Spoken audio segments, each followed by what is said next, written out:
Well, what's up? We're here with director Ryan Coogler. The movie is Fruitvale Station. It opens July 12th. Dude, we saw the movie last night and loved it. Loved it. Oh, man, And thanks I'm so sure much. you're proud of it, right? You gotta be. I mean, we worked hard on it, man. Like, you know, as a filmmaker, I'm still learning. It's my first feature, and I'm always looking at ways to make it better, you know. So I watch it, and all I see is my mistakes, you know. But I'm extremely proud of my collaborators, man, my actors, Yep. all of the key creatives that were involved in the film. I'm so proud of the work and the effort that they put in. I'm so thankful that the community embraced the film.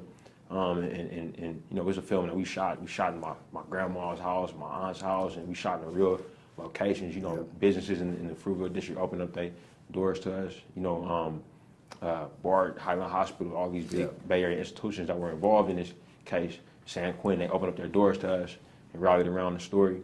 And it was such a community oriented story, and it was just moving to see everybody get involved and get around it. So I'm extremely proud of what everybody else did. You know, not so much myself, but you know, and it was a real moving process. One of my questions I had watching the movie was, you know, BART was, you know, you hear the sound. You're from here, you're just like, everybody understands the BART platform. BART's cooperation seemed to be pretty high with this, and I kind of wondered, you know, how that went for you to, you know, to approach them to do this movie, because it's not something I'm sure BART's extremely proud about. Absolutely, man. You know, when writing the script, you know, I knew, you know, I got an intense love for home, you know, for so many reasons, and I know it really well.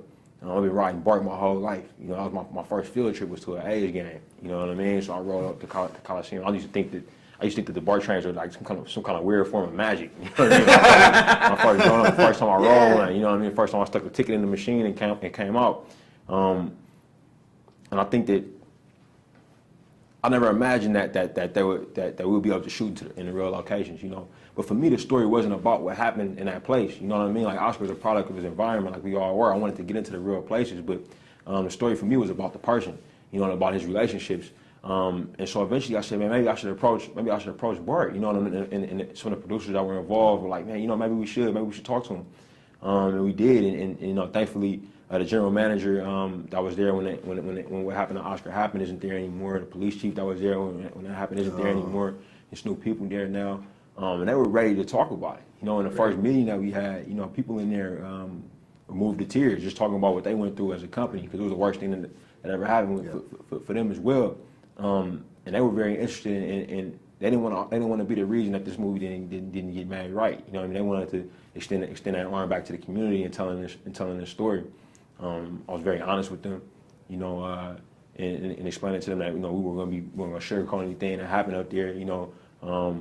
But at the end of the day, it wasn't about that situation. And we wouldn't tell a story about human beings. We want to tell a story about heroes and villains, you know what I mean, or caricatures on either side. You know, we just wanted to tell it as it was, and they were very cooperative.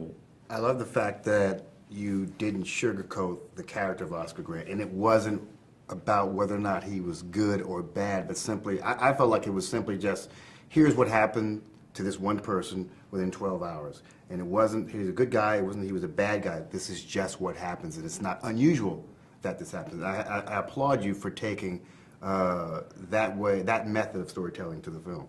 And I appreciate those kind words, man. I mean, I think that, what I really wanted to do was make a project that worked as a film. You know, I knew we wouldn't have a whole lot of resources. You know, small budget film, and I mean, it's not the first time that an issue like this has been attacked through this lens of it being you know, following characters closely on one day. A lot of my favorite films work like that. I mean, something that'll come to mind for a lot of people in American cinema is Do the Right Thing. You know, that has a similar structure over a similar type of event. But there were so many other films as well that I looked to. Foreign films like 4 months, 3 weeks, 2 days. Which is a Romanian film that follows a couple girls getting an illegal abortion. Elephant by Gus Van Sant, which is a film that kind of sets up something like a Columbine style school shooting. There's 1993 by Paul Greengrass, which follows, you know, what happened on September 11th with the 1993 flight.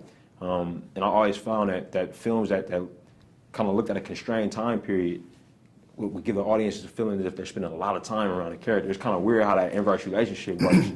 But I really wanted that. I wanted people who would never have a chance to be around somebody like Oscar Grant to feel like they're just hanging out with him for a day, see what he's going through, to have some perspective. We just don't have enough time. We Yeah. don't have enough time. We need to continue this conversation. We'll have to get him on the radio show. We Yeah, can when you're actually back sit in, down and you're in expand a little town. bit. Oh. We're here. You got to come over Okay. sometime. Oh, All y'all right? talk too much? No, no. You're the perfect kind of guest. So we want you- we You're the wanna have you perfect on kind of forever. guest. No, but it's just there's so much ground to be covered, and I feel like we kind of get shortchanged in just a few minutes. So we'll have to get him on the radio show. We can be more expansive. The movie is Fruitvale Station. It opens July 12th. Please check it out. One of the best films of 2013. Ryan Coogler, great job, and we'll see you on the other side. Thank you guys so Thank you. much for watching and for the kind words.